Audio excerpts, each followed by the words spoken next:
You're listening to the Bulldog Hour, getting you inside the Wilson football program with weekly game previews, recaps, highlights, and interviews.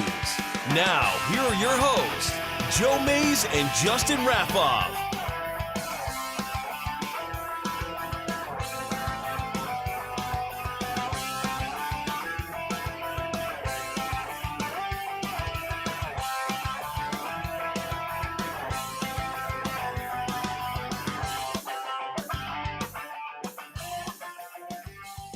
Good evening, everyone, and welcome back to the Bulldog Hour. I'm one of your hosts, Joe Mays, and sitting here next to me is my co-host, Justin Raffoff. Yeah, it's good to be here.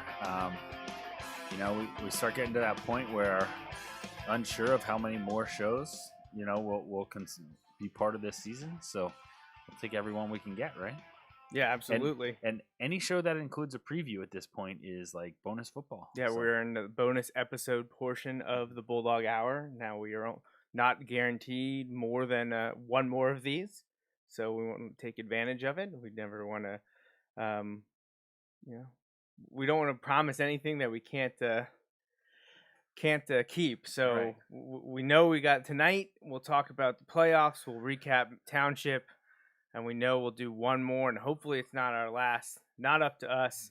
It's up to the kids on the field. But as of late, the kids on the field playing pretty good.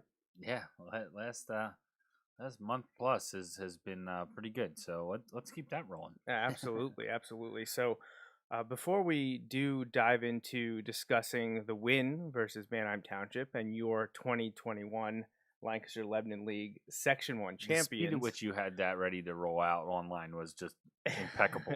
Unbelievable. Do not underestimate. I would say unbelievable, but it's absolutely believable. Like, I was prepared for you to have that ready, but we were actually talking about your preparedness before that. So.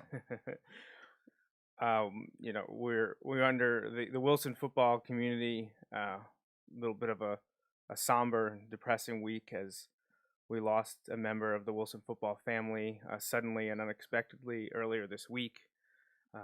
Clayton Schonauer passed away and shook everyone up pretty good. The Schonauer family is a huge staple throughout the Wilson community, not just football, for a variety of things. And I thought the team did an excellent job yesterday before the game with the pregame tribute. The moment of silence. Justin and I this evening were at the visitation with the family. We just want to reinforce that everyone is thinking of the Schonauers at this difficult time, and it's tough. You don't even know what to say about the situation at all. Yeah. But I think it was lighthearted. It was nice to speak with the brothers and Leroy, and he had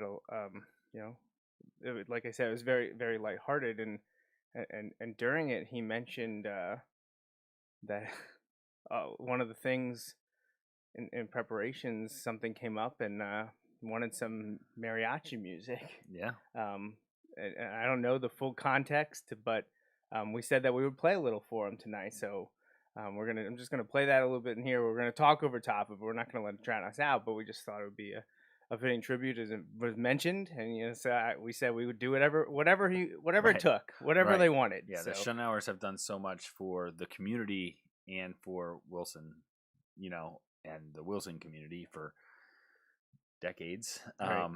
That when Leroy brought up that he wanted some mariachi music. Hey, absolutely. Who are we to say no? It is literally the least we can do. Right? Yeah, exactly. So, can't go on too long with this. We don't want to get hit. We don't want to be banned from these streaming services for playing what is very well probably copyrighted music. So I don't want to be kicked off and miss the rest of the show. But when it was mentioned, I was like, you know what, you got it. Yeah, if that's what you want, we can make it happen. Yeah. So. That's what this is about. Justin did mention we should just play it and give no context whatsoever. We easily could have done that, but I feel like we probably needed to point it out. Yes. But yeah, so yeah. you know, Yeah, it was a tough one. It is tough. And Clayton played on the Wilson football team for, in the fall of 2009, 10, and 11. He was a starting offensive lineman. He played in the District 3 championship game on that 2011 squad. And I have a few pictures here that, you know, I talked a little bit to you about this recently, just that.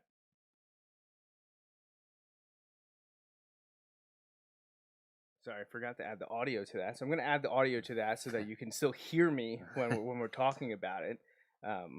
But that Clayton's seasons, junior and season year, was kind of when I first started doing this. Right.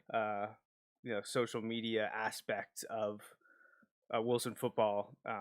First started with Twitter updates, and then the Facebook page, and then pictures, and has slowly grown from there, eventually adding the Bulldog Hour to everything that I was doing and that you are doing now, willingly or unwillingly. I'm pretty much just told you that this is what we were doing. I didn't really give you much of an option. And here we are, 7 seasons later. To be fair, it usually works out best when you handle things that way. But this is what we're doing. So yeah, now I went back through my pictures to see what I could find of Clayton. And unfortunately, this was the beginning, like I said, of me doing the social media with the team. However, you notice that is grass at Gursky Stadium. It is, yeah. Gursky Stadium went renovations after the 2012 season and opened with turf in 2013. And Clayton played, like I said, senior fall of 2011. And most of the pictures I have of him are being a team captain, of course, which makes a lot of sense. Walking out to the field, standing out there with his brothers on the gridiron. I don't have a ton of action shots of him, unfortunately. I do have a nice one here in the huddle of him at Hershey Park in that 2011 game, which I remember that 2011 season, how it started with that loss at Mifflin. You know, we're like, oh man, how's this going to go? You know, is this going to be a rough year?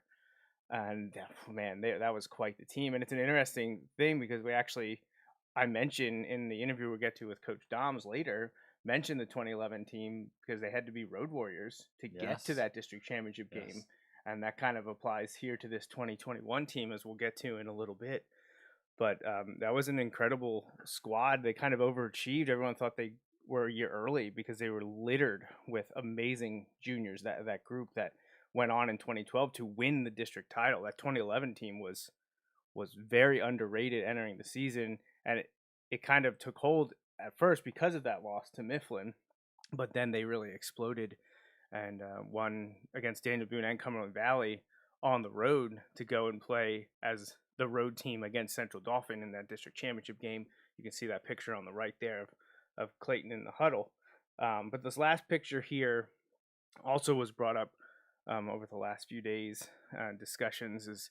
It's one that I used for the memorial that we had put out for the team earlier this week, and I just had cut out the picture of Clayton blocking here for Rodney Gillen. Yeah, and apparently it was brought up by Leroy that Clayton's holding. Which that sounds right on par. It's right? It's perfectly. I don't think he is. You know, the more I look at it, he's not holding the jersey. He's dominating the kid. He's got a good block, and blocking for Rodney Gillen, one of the best to ever do it at Wilson, and that's one of the guys that Clay got the block for. So, we don't, again, we wish the Schonauer family the best, and the outpouring of love and support for them just shows how important and what a great asset they have been to Wilson football and the Wilson community for decades now. Yeah. And you can't undersell their commitment to the school and the football program. So, just we'll take kind of like at the game last night, we're going to take a brief moment of silence in memory of Clayton Schonauer.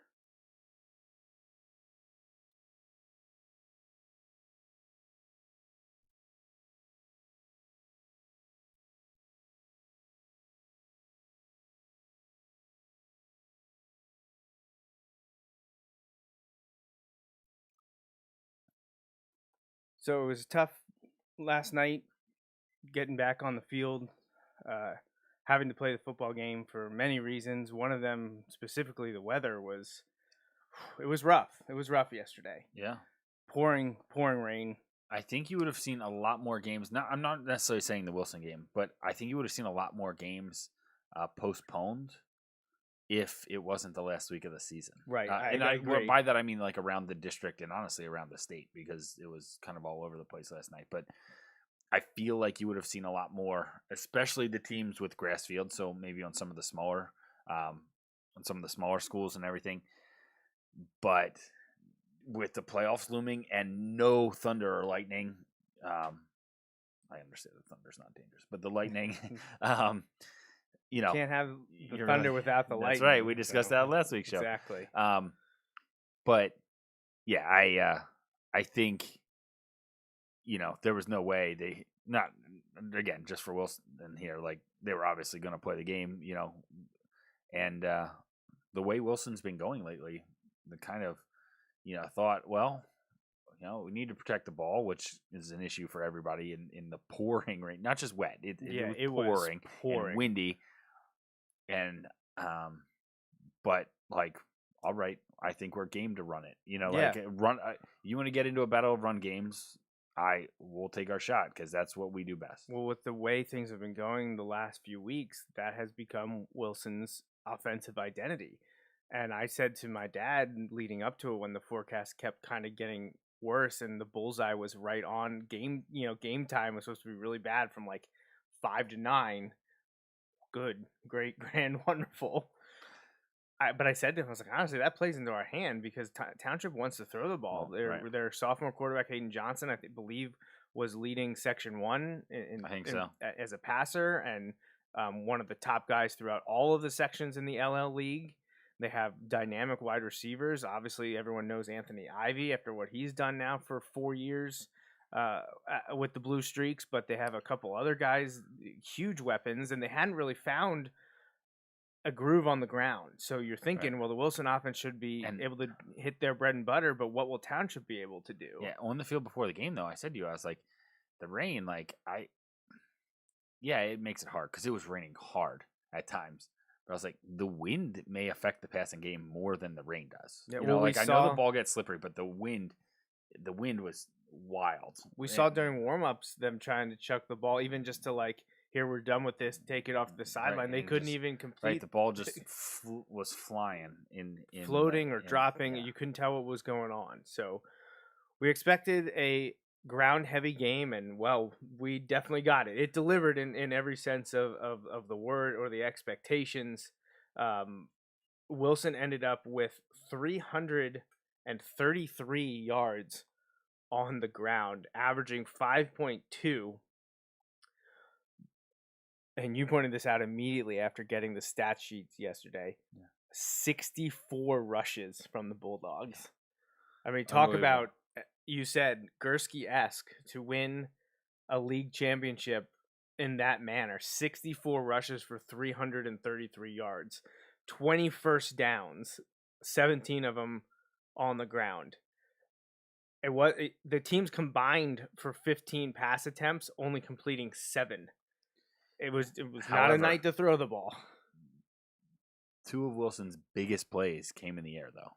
And by biggest, I don't necessarily mean longest yards. The only 2 completions were both equally important. They're game changers. Well, the first one tied the game at 7. Yeah. Right before the halftime. 15 seconds till halftime. I think it was, something like that. After getting first and goal and then getting back up. Yeah, having a variety of issues. Got in the end zone. Wilson Township tied 7-7 going into halftime. Next one, much later now, fourth quarter. Yeah. Wilson nursing a 7-point lead, right? Or is this to go get the lead? Okay. Yeah. So this is Wilson's first drive of the fourth quarter. Right. After Township had tied the game 14-14 on an Anthony Ivy reception. On Wilson, the first play of the fourth quarter. Yeah. And then Wilson got the ball back, drove to about quite midfield. They kicked and Cam ran it back to the 40 or something like that. Their 40. Yes. And Wilson needed to keep the ball so that they could go and try to take the lead. And on what It was third and long. what was it for? It was 11 or 12, Yeah, something like yeah. that. Brad finds Sean Dendel, Right. who's open. The ball's a little high, and Right. he makes an extraordinary leaping catch. I also know on the stream you couldn't see it because, like me, I don't believe me with the iPad, but like me, the hard pump fake to the near side of the field caught me. But like, you're in wide angle kind of on the iPad. Yeah. And so, trying to find it, but they said like it was all over the place, couldn't find it, which I understand. Like, and you saw up there, it was hard to follow at times because the glare coming off of the puddles on the field and like just everything. It was difficult to kind of do some of those things. But man, what a catch. And I think it might have been in Paul Roberts' interview with Brad. He talked about how he thought he overthrew him at first, and so did I. I thought so too. And man, Sean Dendel, like, what a catch. I don't know if he is officially the tallest wide receiver, but he's got to be close at 6'3", 6'4", whatever he is. Yeah, Eddie and Austin are pretty tall. Right, but like he used every inch of it there. Like that was he took care of it. I mean, everyone. Man, there weren't many people in the stands, even No. though it was senior night. The weather was just that awful. But that one got an audible gasp and eventual cheer when we realized he had held on to it and caught the ball. Well, that's what the a thing great too. play. Like that's an amazing catch in ideal conditions. Right. Not windy and dry. Conditions on last night, like that's an insane catch. Yeah, absolutely incredible play by Sean. Wilson ends up going down the field. It's been a few weeks since and knocked scoring. over. And without that catch, who knows what happens? Wilson has to punt, which they didn't do all game. Yeah, you would think because of where the ball was. Right. Although went for it earlier and didn't get it right at the beginning of the game. Yeah, but it was long yardage. Like, I don't know. I think we probably punt at that point. Most likely, and then who knows? But converted, get the touchdown.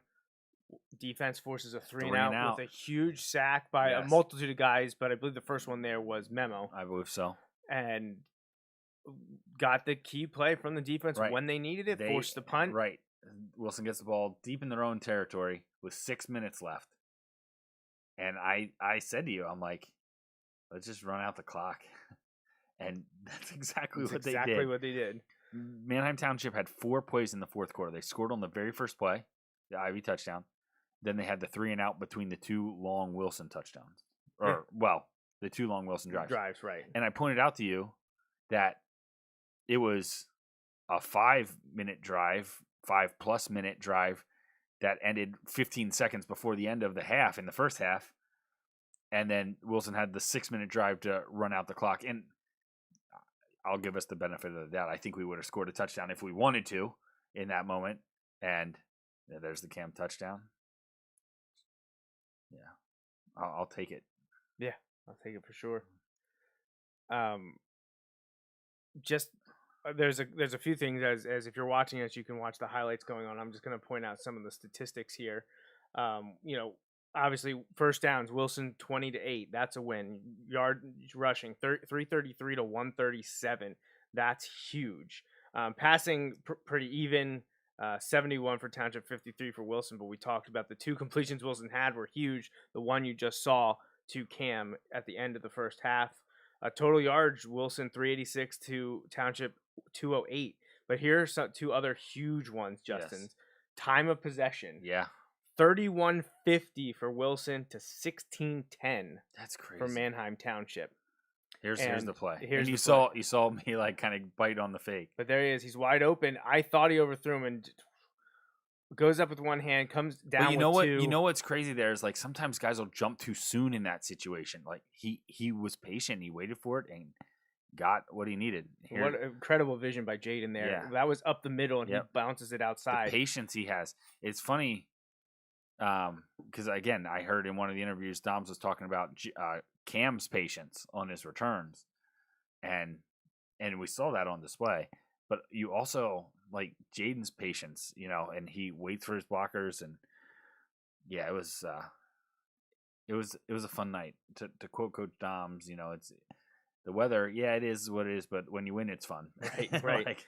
In the second half alone, Township's offense only had the ball for 5 minutes and 27 seconds. Well, and it's funny because we talked about this was not in an interview, but like in a discussion with Coach Wolber, like literally on the way to the car last night.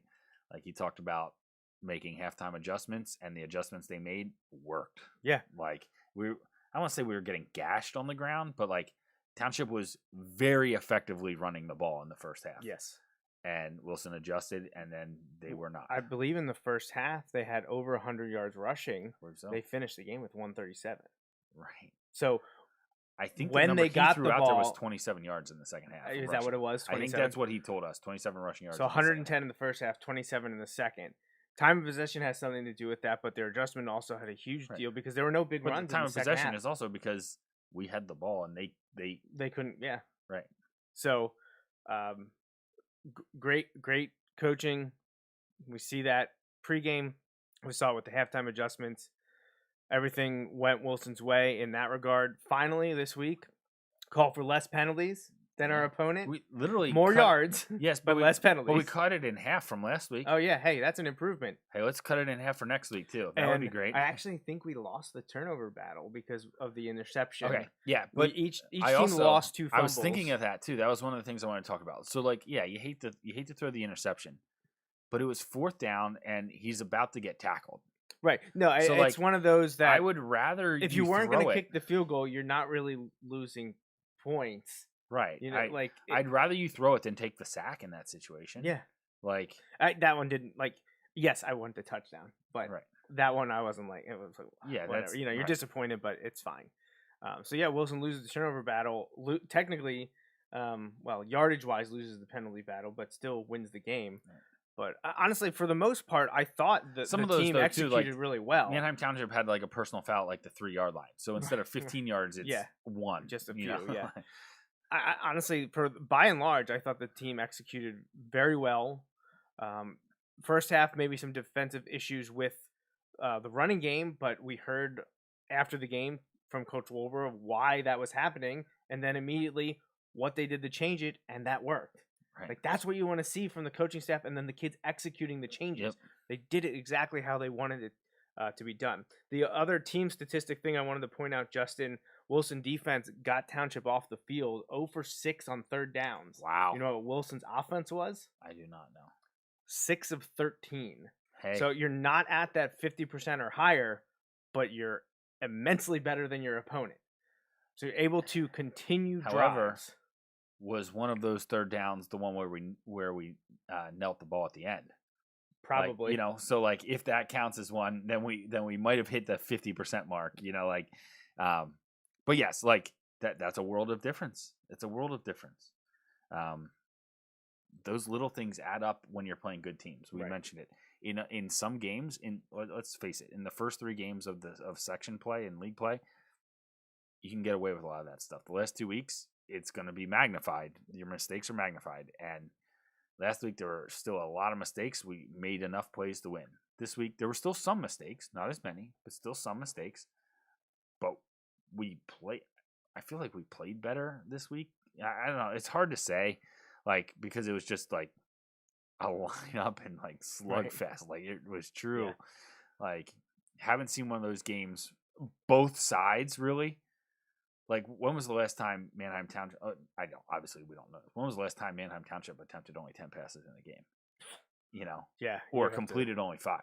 Absolutely. It's not. That's not. No. Yeah, I don't know. The duo of quarterback Brad Hoffman and starting running back Jaden Jones combined for 55 carries and 325 yards and 2 touchdowns, both by the quarterback. And we mentioned only 2 completions, huge. Sean Dendel 1 for 32, keeps what turns out to be the game-winning scoring drive alive, and Cam Jones 1 for 21 and the touchdown. I believe that's his first receiving touchdown of the year, isn't it? I think so. Because he had him on rushing and returning in both phases. Right. Unless I don't know did that he have one. I don't think he had a receiving one, did he? Did he have one? Was it a receiving or was it a rushing when he cut in front because I thought he had one maybe against MLK or McCaskey or something where I like think that. they might have. Oh. You know what I mean? Like the little Yeah, like was that shovel a pass but or it could have been. Was he Right. was he bat? Was I it know he has backwards? some offensive touchdowns. I do not know if it's his first reception. Well, this one was definitely a reception. This is definitely a passing touchdown. Yes. Defensively speaking, for the Bulldogs, leading the way was Gavin Leonard with 4 tackles, one of which was for loss. Up next was Eddie Case, John Ramsey, and Josh Drake. All had 3 solo tackles. Ramsey had 1.5 for loss and chipped in on half the sack, sharing that one with Dominic Memo, who, man, he has been terrorizing quarterbacks since we entered league play. He has been a man on the mission. He really, him and John both seem to have kicked it up a notch since we entered league play, and it really came through these last 2 weeks against Hemphill and Township. Well, I think it was we interviewed Coach Wolber last week, correct? Yes, we did. And I think he mentioned about Memo being like one of the fastest kids they have off the line. Like he's just so quick off the line on the snap. And yeah, he flies in there, and that's great, and it helps set the tone. And we need more of those guys stepping up. Like I feel like, and maybe it's because of the outcome, it's easier to kind of just say it, but I feel like there have been improvements from last week to this week. And now we're at the point where like while you would hope to have some of those things, not like worked out, maybe we're at a point where I feel like if we can clean some of the little things up a little bit more, man, like who knows what the potential is. Yeah. We talked about this across the board in District 3. There are probably more teams that you could see see a path to the district final than there are playoff spots. You know what I mean? Like Central Dauphin is out. Yeah. But like if you would tell me they would get it together and find their way there, it wouldn't have surprised me. So. Yeah. Well, there was a moment at points yesterday, I guess, entering the games Fridays, or maybe even when some of the games went final, that people thought Hempfield might not make it. Right. And I think if anyone who watched our game knows that was a pretty evenly matched game. Yeah. We've been saying it for months now. Right. I believe all 8 teams that make the district field could win the district championship. I truly believe that. Now, are Central York and Harrisburg probably the odds-on favorites? Sure. Well, they're the 1 and the 2 for a reason. Right, exactly, exactly. And with what Central York did to William Penn last night, and combined they've lost 1 game, right? Right, and that one game was to Governor Mifflin. Yeah. So yeah, they're 19-1. They're looking good, odds-on favorites. However, if you say you get one of them or the other 7 teams, I take the other 7 teams.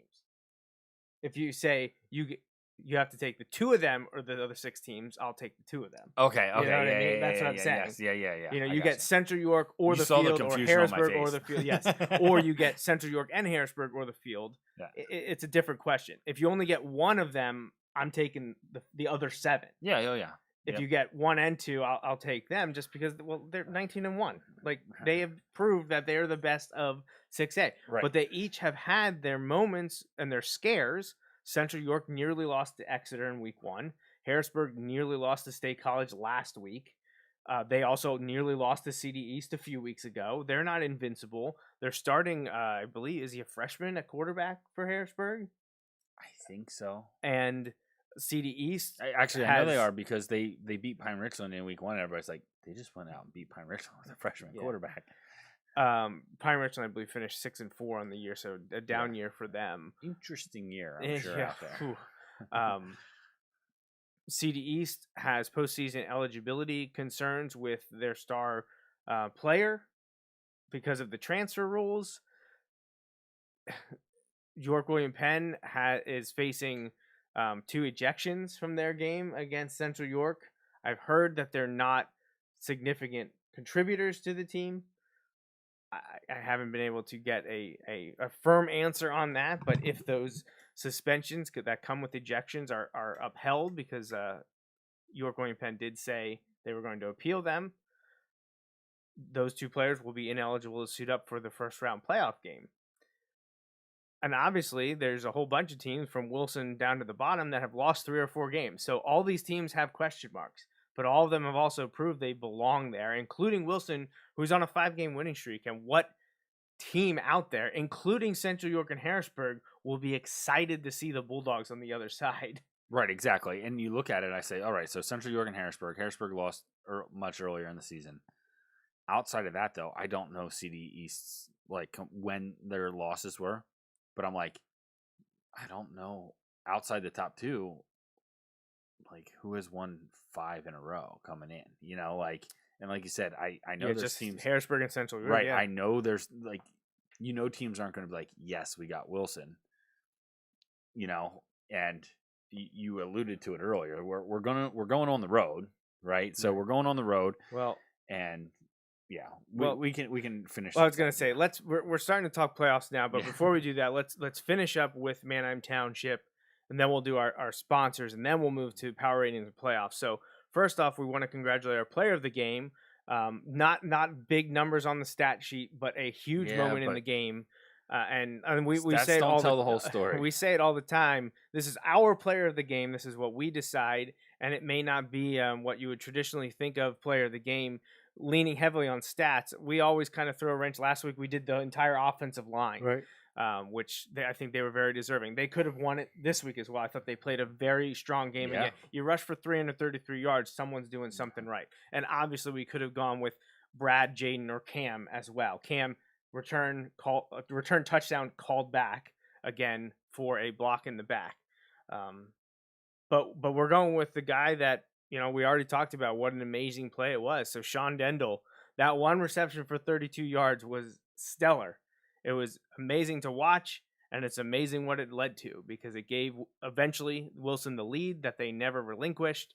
So for the first time this year, senior wide receiver and linebacker Sean Dendel is our player of the game for his contributions against Manheim Township. And we talked about off the air before the show of how Wilson has become essentially almost like a 75% running team. That's tough on wide receivers because, you know, obviously, like most offensive players that aren't in the trenches, they want the ball. They want the ball in their hands. The receivers haven't had that opportunity the last few weeks, but they're not complaining. Right. You know why? Because they're winning. Right. And that's all that matters. Right. And you got to be ready. And when the time came, Sean made a huge play. Like, you know, was it a scoring play? No. It literally was a 32-yard first down. However, it led to the game-winning score. Like, without that play, the game-winning score does not happen. Right. And making that play at that time, like, not all plays are equal. I know that sounds silly because you think about, like, every play adds up to win the game, and that's absolutely true. But, like, you know, this one just sticks out because right. Everyone was just in shock at the way he caught it, and it prevented Wilson from needing the punt, and it led to a Bulldogs touchdown. Yep. And we've seen similar performances from Cam and from TJ Flight. So it's imperative that these receivers aren't getting as many looks in the passing game, but they're still out there blocking in the running game. Yep. And you know how many of those big downfield runs by Brad or Jaden were allowed to continue or happen at all because of downfield blocking from the wide receivers. Well, the one we just saw where, and it was on one of the last drives. It might have been the last drive when the first play of that last drive when Jaden breaks it down our sideline.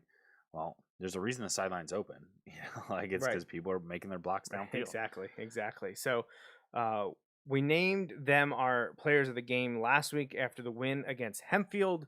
This week we caught up with them, yes, all of them, after the section championship clinching win versus Manheim Township. So let's hear from our offensive line blockers and their coach after the Bulldogs beat the Blue Streaks.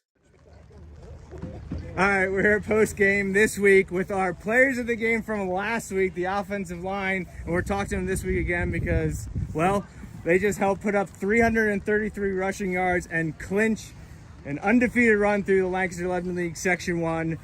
Offensive linemen, blocking tight ends. We got it all here. Congratulations, guys. How does it feel? Feels amazing. Feels so good. Feels great. A lot of people doubted us wrong. We proved lot of people wrong too. Yeah. We had And some we put the work mishaps, in. but you know, it's always about how you respond. Last week, you guys led the way for a huge effort from Brad and Jaden. Same things happens this week. Did you say during practice, did the coaches tell you we're keeping it on the ground before we knew about the weather? Absolutely. We knew we were gonna pound it down their throats, and that's And the we know kind they of thing couldn't we are. stop Because us. we just know they can't do anything about it. Like they can put 8 in the box, they can put 9 in the box. For all I care. They can put all 11. and they're not gonna stop us. That's our mentality. All right. What do you have to say about LCD over there? Best line coach. Best line coach ever. Best line coach in the state. Hey, when you got good shit to work with, you get good results. He's buying us Applebee's. He's a All right. Always looking at Applebee's. Motivate linemen with food. Yeah. Tip for any line coach. Motivate them with food. That's not surprising whatsoever. So we don't want to keep you out here in the elements anymore. We don't know who you're playing next, but you're alive in the second season. You're going to move up in the power ratings, and you just won the Lancaster-Lebanon League Section 1. Congratulations, guys. Good luck next week. Appreciate it. All the best. Thank you. All right, so they seem very excited, Yeah, enthusiastic. very about- enthusiastic. Oh, I you love just it. you just pushed guys around and you ran for 333 yards. Like, Yeah, you won 5 in a row. You won the league Yeah. outright. You're not sharing that with anyone. right? You couldn't ask for more. No, and, you could not. And again, and I know they talked about it. 5 weeks ago. They're hearing it from everybody. We heard that a couple times this year in the post game huddles, like Coach Thomas mentioned. Like, hey, there's going to be a lot of people talking, and you got to put that behind you and play better, right? And what have we done? We put it behind us and we played better. Like that's all you can do.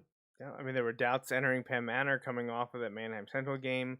They responded there. Yeah, think back to that Penn Manor game. Yeah, Everybody we was thinking, had "Is no this idea. it? Is this it?" Like, remember Lancaster? There were a bunch of reporters there. Why? Because Penn Manor had never beat Wilson, and people thought maybe this is the year. They were 4-1. Like, maybe this happens. Not Nope. so fast, my friend. Yeah. All right, so last week we got to catch up with defensive coordinator Ernie Wolber.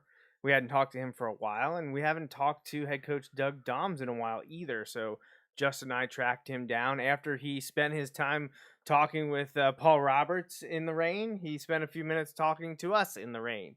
So here's our interview post-game with Wilson head coach Doug Doms. All right, we're joined post-game now with Wilson head coach Doug Doms. Coach, we haven't got to talk to you in a while. A lot has happened since the last time we talked. Your team was 2-3 at mid-season.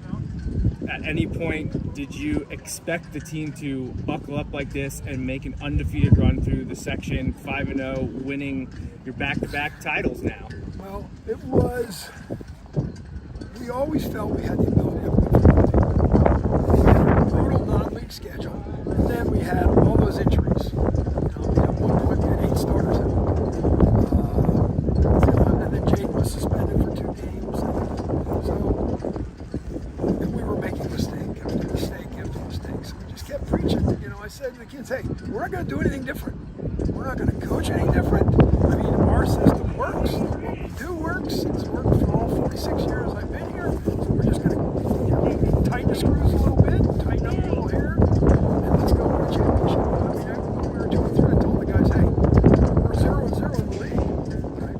We're in a position to go win it all, but you got to take each one at a time. Right, exactly. And Justin's been harping on that every week on our show, saying the only thing off the table is one of the games at the beginning against a rival. Everything else you can play for is still out there. It's not time to fold and give up. And the team seemed to really rally around what you have been saying and the coaches have been preaching, that there's a lot left to go in the season. And here we are at the end, finished 7-3, undefeated run through the section. It really seems over the last, especially 3 weeks, you found an offensive identity, a ground and pound on Jaden and Brad. Is that something that showed itself as the season wore on? Did you expect to be able to run reliably with the two of them? What changed over the last few weeks? Well, at the beginning of the year, we knew Brad had a strong arm, all right? But, having come out of a wing T system, he's not used to reading the coverages and seeing the different coverages and finding the open receiver. But what we did find out is he can run the rock. And that was probably a good way to put it. We found our identity, between Jaden and between Brad. It's as I said, it's a two-headed monster that people have to deal with.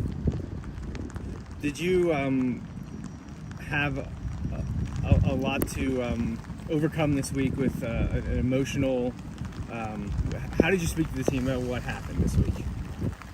I talked to him last night, and I broke up because I'm very close. I coached all of the Schonauers. I coached the dad, I coached the uncle, and I coached all 4 of the boys, and they'll do anything for you. So I have a very close relationship with them. So telling the kids was really hard. I mean, I was breaking up, and I'm going to be in trouble tomorrow because I'm doing the eulogy. So it's going to be one of those. Okay, give me a moment because I'm going to have to gather myself. It's tough. It's tough. I don't know that there's a single person involved in the Wilson football program that doesn't have some kind of attachment to the Schonauer family. Now looking a little bit ahead, we just talked about some of the scores that happened. It's going to shake up the power ratings even in a way that I didn't necessarily expect. We thought maybe possibly you could be meeting CD East. That's still on the table. Have you looked at any of the teams that were in front that you could match up with? Were there any you were hopeful to maybe hit for a variety of reasons? At this stage, it was like, hey, we'll see what happens. I mean, it's such a zoo trying to figure those things out because you got to know who everybody played, the teams they played, who they're playing. And, I don't know how they do that in District 3. I'm sure they have they have every game on a spreadsheet probably. But, hey, whoever we get. It would be nice to know tonight because, give us a little more time to prepare. I hate when we don't know until Saturday night. But Harrisburg played, right? I believe so. They were against Chambersburg. I do not have a final on that yet. I'll have to look. So if everybody played tonight, that's great. I will give you my best estimate as soon as possible. Text me. my guess is you're going to have to be road warriors. I think you could climb to 5 because of some of the results, but you're going to have to go on the road. You don't think we'll climb above York in that loss? I don't think so, because all the simulations I had been running, I had usually assuming Central York beat William Penn, and they were still sitting there. So they or CDE, since they also lost, most likely going to be 3-4. I don't know. We'll see. It could be interesting. But going on the road, your team's done it before. It's been a hot minute. I think it's been 10 years since you've been below the 4 line entering the playoffs. We were Road Warriors when we went up to Altoona that year. You're talking 2007 now. Yeah. So you're going way back on us. Is there any different mental standpoint when you have to most likely win all your games on the road if you want to become district champ? No. I mean, you prefer to play at home. It's a comfort zone. You have your locker rooms. You don't have to deal with all the miscellaneous stuff. But hey, you got to go on the road to win. You got to go on the road to win. Doesn't matter. All right, Coach. Well, thanks for talking to us. Try to get dry, and we hope that we get to talk to you next week as well. Sounds great. Thank you. Thanks. All right, so there you have it. Those are our interviews post-game with the offensive line and Coach Doms. And I know we have, at least while the offensive line interview was going on, why missing offensive line coach O'Neill was watching, said he likes that. He likes the O-line interview. He likes that O-line coach. And I'm sure LCD would say ditto for the effort that Coach O'Neill and the Wyoming Spartans have put forth. Congratulations to them on their Berks Section 2 title today. Another undefeated run for them. And, a little bittersweet because the end of the Berks Football League and what was known as the IC, as we know it, as we've talked about many times here, the Berks and Lancaster-Lebanon leagues are merging. All the remaining Berks teams are becoming affiliate members of the LL. And I put out there, Bruce Badgley commented about, basically that it was bittersweet. And I said, hey, let's have a Berks team win all, 5 sections of the Lancaster-Lebanon Berks League, which I know it's not going to be called that, but it should. I don't know that I can get on board with that. You can't get on board with that? Maybe, 5 sections next year? I think it's 5 sections. I'll settle for 4 out of 5. So 4 in Columbia, is that where you're aiming? That's where I'm going, yeah. I'm assuming they're in 5. Columbia would be in 5. Congratulations to the Tide for winning. That would be my guess, yeah. Section 4 of the LL League. Yeah. Especially their quarterback, Mr. Footman. Incredible year. Putting up huge numbers this year. Liking our flag post of the championship. So, hey, a little mutual respect from Wilson to Columbia. Last week, leading up to the Hempfield game, 717 Sports, LL-centric kind of sports feed there, did... they gave you the wrap-off special. They sent out a tweet featuring information on Robert Footman in Columbia and an interview with Coach Doms. And I'm like, This yes! is everything I need. Right. I love everything about this. Yes. So yes, and yeah. So that's our Manheim Township recap. Again, wet night, senior night. Congratulations to the senior players and cheerleaders. And yes, also comment. I think it was David Long mentioned. Shout out to the people that were there to watch, especially ones that weren't there just because they had family involved. But a huge shout out to the cheerleaders for braving it out. Oh my gosh. And cheering throughout the game. And the senior cheerleaders were just like, they were full into it. Like the fourth quarter's coming around, they were just like jumping around. And last screaming. home football game. Yeah, that was their last chance to do that in that setting, that scenario, in front of those fans, in front of their family and friends. So kudos to everyone that powered through. I said it a couple of times to people who knew I was being sarcastic, but I was like, it wasn't that bad as I stood inside. Right. And, yeah. I had a bunch of people today at work just say, I don't know, how did you make it through? I got there and turned right around. I was like, well, to be honest, I was out pregame. I got pictures. Right. I broadcast the senior night stuff with the iPad. I took pictures of the football players, and then you saw us doing all that stuff post game. But during the game, I went up to the press box, and it's not because I was too cold or too wet. I was scared to death that something would happen to my camera. Yeah, and I am not going to be the one that breaks a expensive device like that, especially one that I use so often this time of year, and especially that we're in the second season now. I don't want to be without a camera to document hopefully a playoff run. Right. So yes, I was up in the press box during the game only because I mean, if you would like to buy me a new camera, people out there listening, have a spare, I'll take a picture. I'll take pictures in the rain. Right. But until that happens, if something like that kind of rain happens again, I'm gonna try to retreat to just wherever quick, I can stay a little bit more dry. Before we get into the next thing here, I just want to bring up the stat you put out today. About, Like, oh my gosh, what is he like? 105 or 101 and 6 or something like that. There's at the beginning of the year, I always try to see like what milestones are coming up, mostly for the coaches. Unless we have a returning player that's making a lot of yards or touchdowns or whatever, winning streaks and milestones and whatnot. And Coach Doms reached 100 wins as a head coach against LL1 opponents. Last week's win against Hempfield was number 100. So last night against Township was 101. I mean, that sounds crazy, but 16 years as the head coach, when you don't think about it, it's like, okay. What I think the crazy part that people don't get right away, unless they see the second number, is the number of losses, which is 5.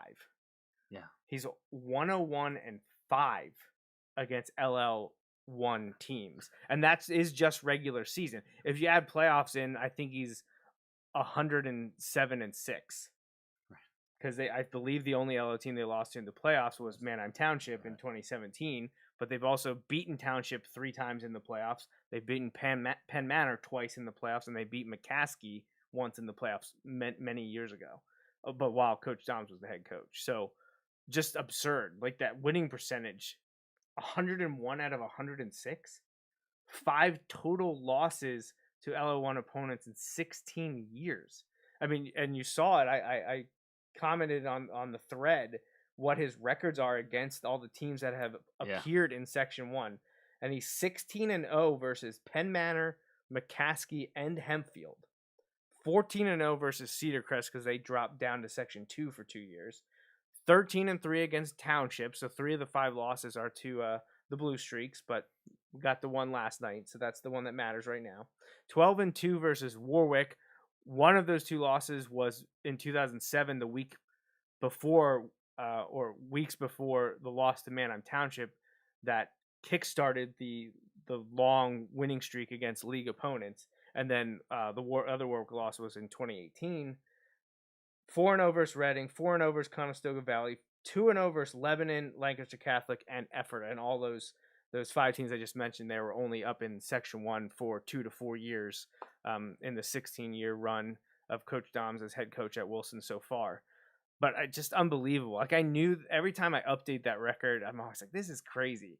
And I need to say something when he gets to 100 wins. Well, I was off by a week, but just absurd. I mean, it's just really crazy, the statistics that he's putting up. And it always amazes me, the people that don't respect it or understand it or still find I feel like ways people to don't complain. appreciate, like, how crazy that is. Yeah, it's crazy. It's crazy to think about. 95.3% winning percentage against Section 1 Pretty good teams. Yeah. I mean, his overall winning percentage is 83.2.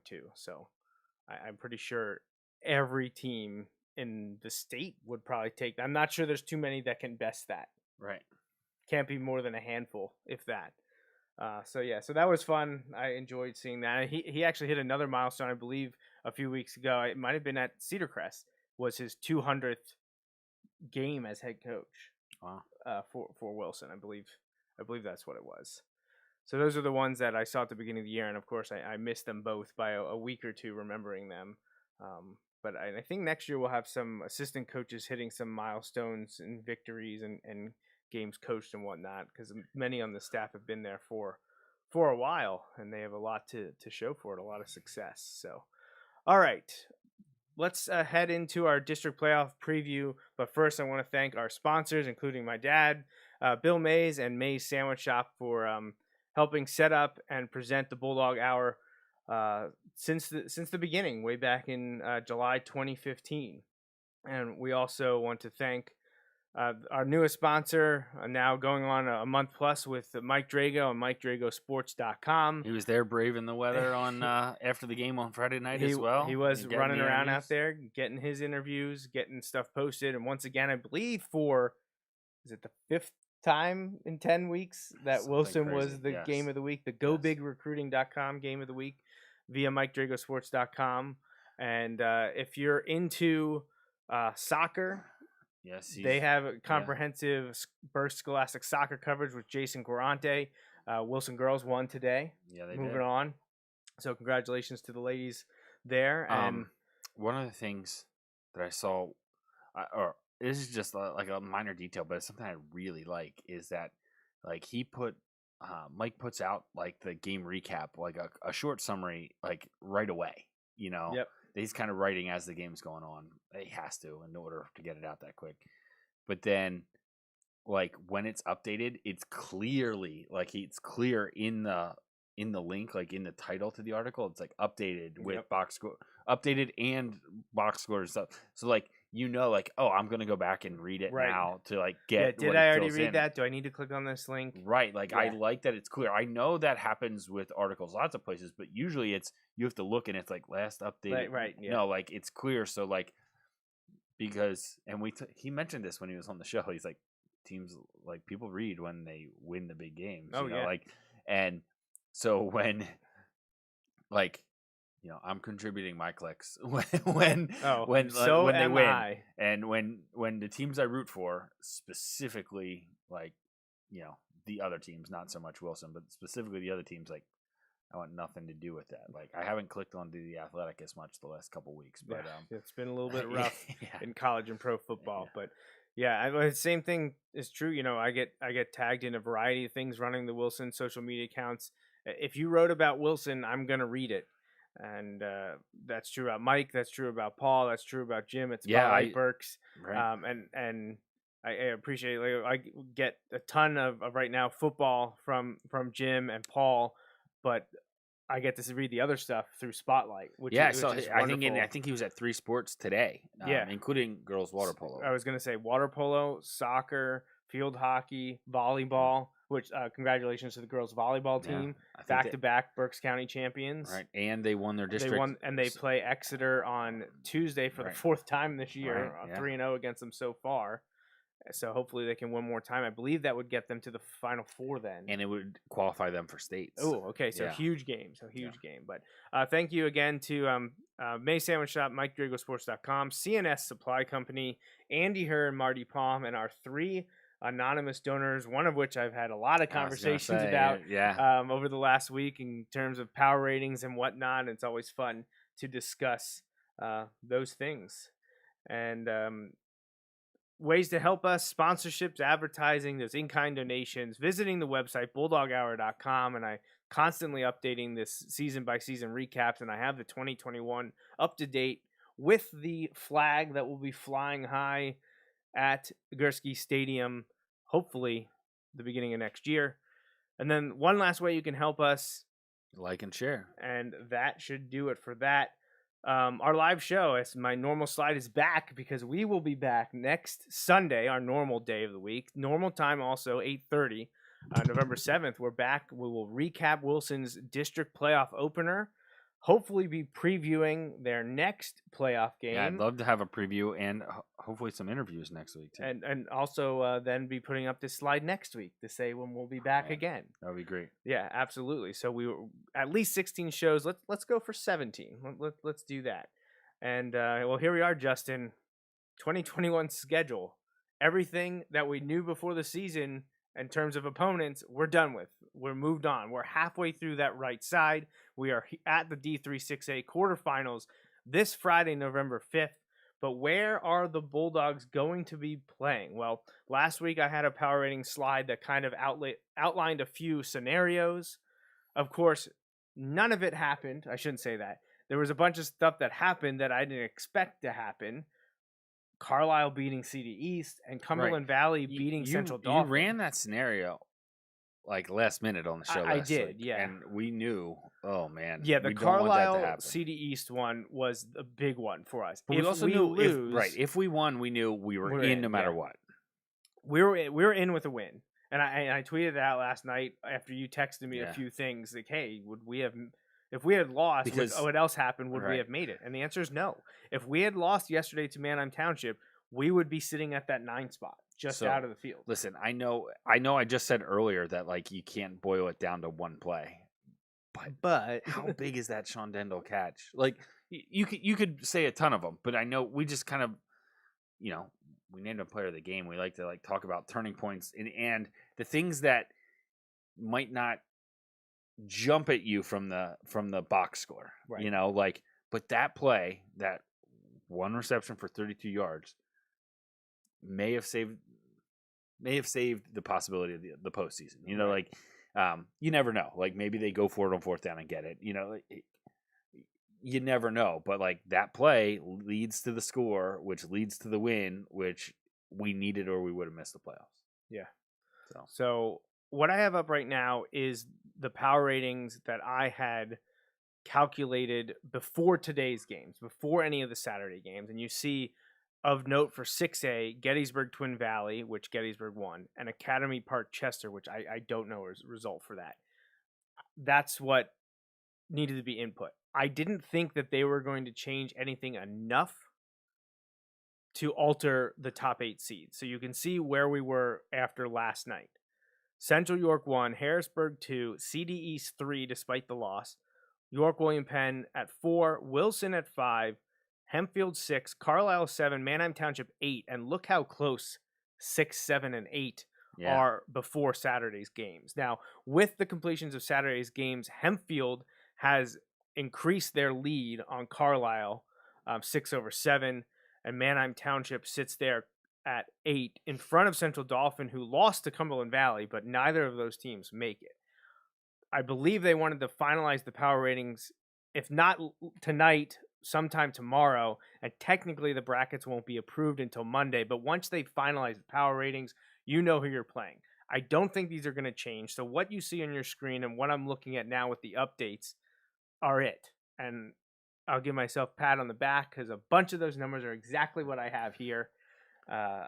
So when Coach Dom's in the interview is talking about, I don't know how they do it. It's got to be some spreadsheet. And I'm just thinking, yes, that's exactly what it is. That's exactly what it is. I spend hours setting it up each year because I don't like new 2-year cycles because 2-year cycles, you're keeping the same opponents. Which we start next We year. start next year. Yeah, it sucks. I know, but like the COVID year kind of screwed things up too. And league for a And the lot of us league is is going to be changing, all but- crazy.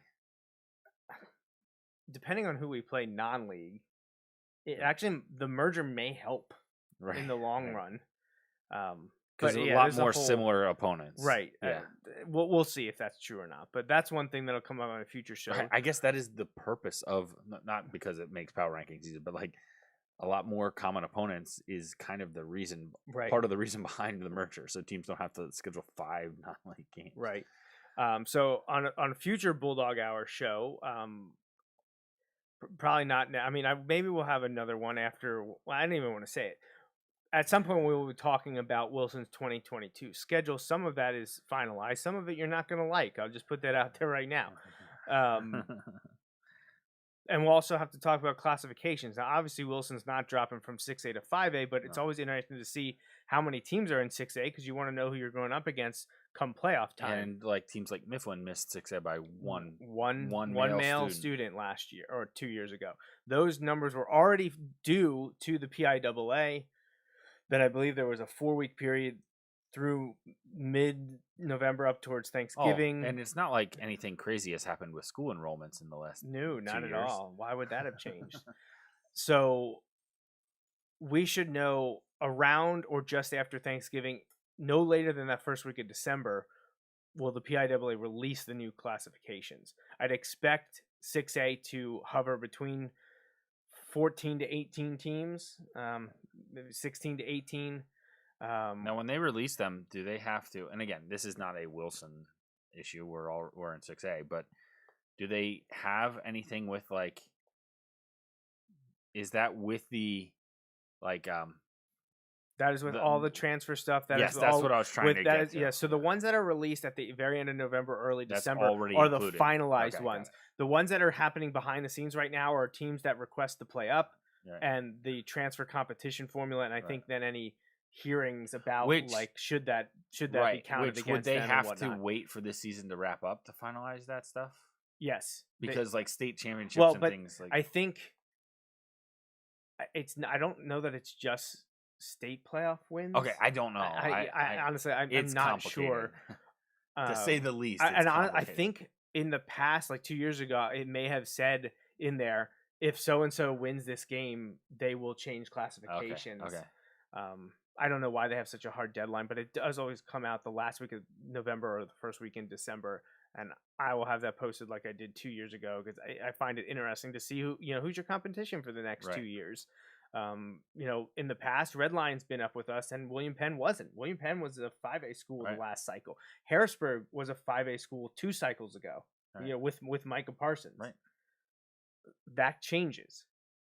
So CD East for a while was the last team in at 6A. Mifflin was the last team out of 6A, the first team into 5A. So we'll see what happens.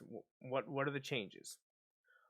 But first, let's get back to the 2021 season and who we're playing. So the power ratings, and I'll throw them up again for everyone to look at. And these are my unofficial calculations, but they reflect what's on the PIAA District 3 site right now.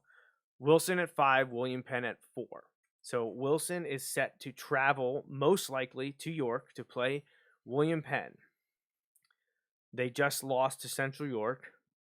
That's their second loss. William Penn's other loss this year was against Governor Mifflin in week 1, non-competitive, 55-6. They did miss one of their games due to COVID with their opponent, so they have one fewer games played than Wilson.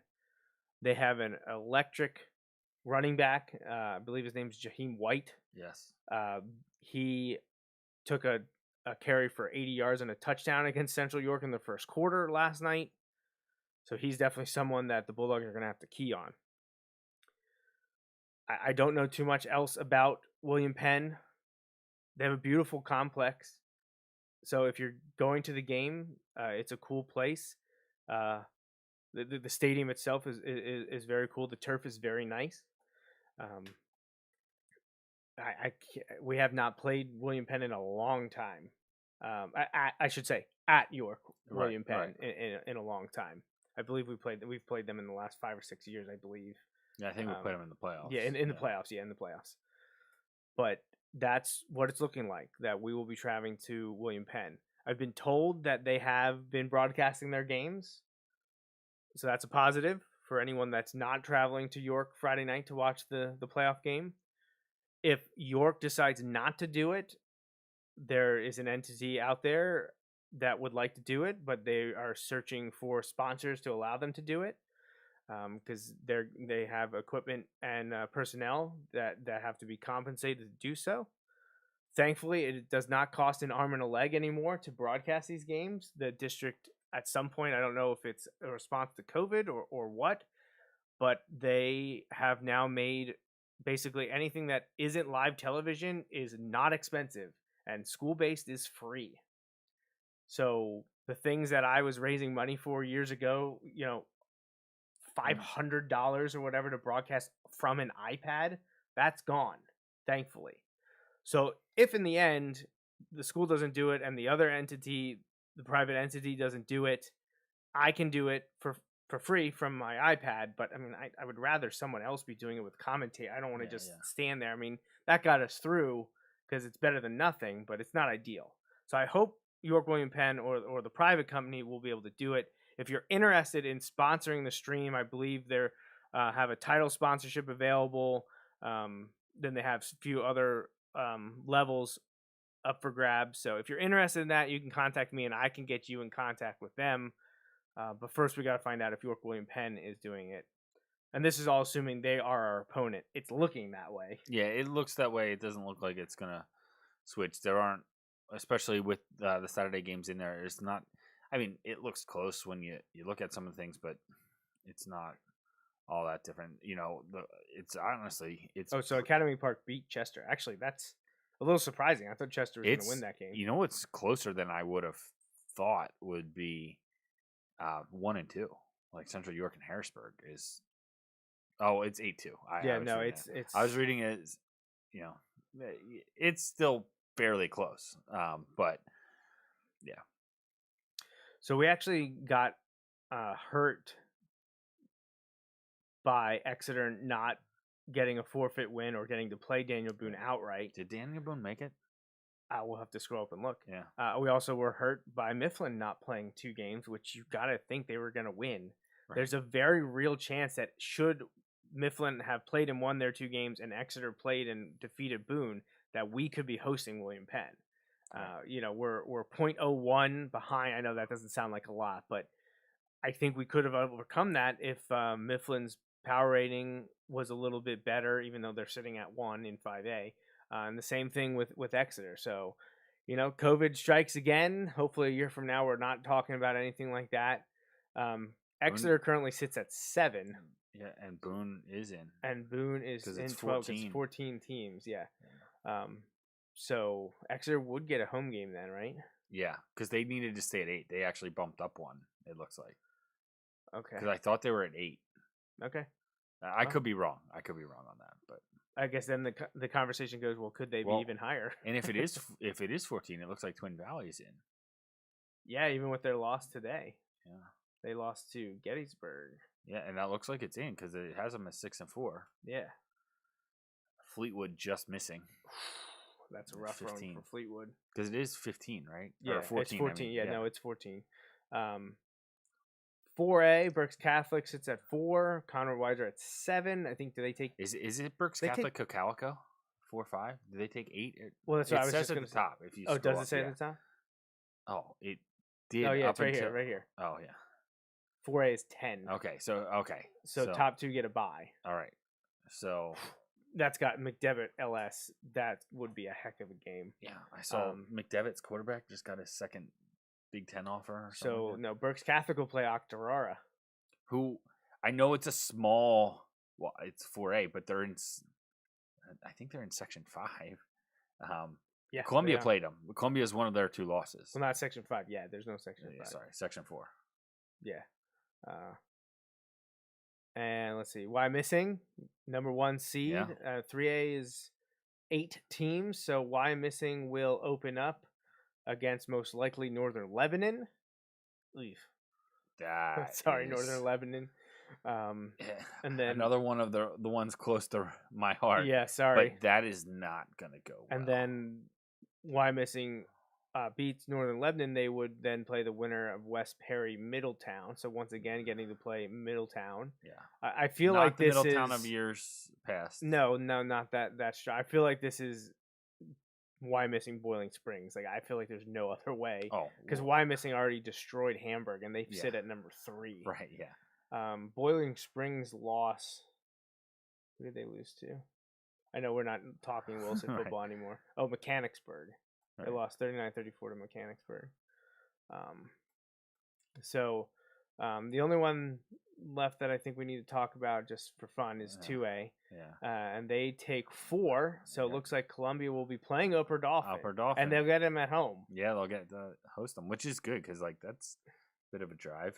Upper Dauphin, up above Central Dauphin. Yeah, so Columbia actually beat Octorara. They lost to Donegal. Yes. Yeah, Columbia lost to Donegal in week 2, and that's their only loss. But that Octorara game was a crazy one, 48-46. Yeah, I know. Yeah, deep dive for a lot of the Wilson fans. A deep fans, dive but into District 3 football outside of 6A. Why not? So, but we've been going on for over an hour now. I think that about wraps it up. Wilson LL Section 1 champions, 5-0 outright.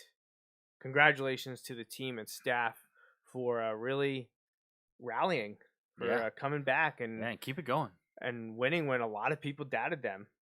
So congratulations, kudos all around. And it's crazy to think about, us coaching these kids 4 years ago, and here they are now back-to-back section champs. Yeah. That's what you want. That's what you want to see. Keep it rolling. That's the goal. Keep it rolling. And like we've been saying for how many weeks now, you checked off a big one on your preseason list. Yeah, and you know what? Let's go get another one. Go get another one. So why can't us? So yes, absolutely. Bringing that back. Yes. Bringing it back around 13 years later. Yeah, 13 years ago. Tomorrow would be the parade. Well, yesterday was the end. So, all right. Anything else to say? Wilson football, Wilson related? No, just congrats to the guys for rallying around and not getting down and going out there and making improvements and getting on a streak here. And let's keep it going. You need to keep making improvements. You're going to get good teams every week now. We've had that the last couple weeks. It's funny, Andy Herr kind of mentioned that a few weeks ago about how, like, yeah, you're watching these Wilson games, but, like, every week's pretty much a playoff game for them because at the time we didn't know how it was going to work, Right. We thought we needed to win out to get in, and it turns out, honestly, we did. Yes. So, and they made it happen. That's awesome. And hopefully they can keep it rolling. Yeah. Have prime opportunity here to go in as underdogs on the road, get a win. And who knows? With the way this season has gone, who knows? Maybe Township will upset Central York and we'll get a home game in round 2. Wow, that would be wild. We've got to beat William Penn first. All the focus is on them. And hopefully we'll see many of you in York on Friday. And you'll all join us next Sunday, November 7th at 8:30, all the normal spots. But for Justin Raffoff, I'm Joe Mays. Remember, go Bulldogs. Thanks for listening to this week's episode of the Bulldog Hour. Want more Wilson football? Follow the show on Facebook, Twitter, and Instagram. Subscribe to the podcast on iTunes and SoundCloud. Or visit www.bulldoghour.com. The Bulldog Hour is a featured program on jmnjrradio.com.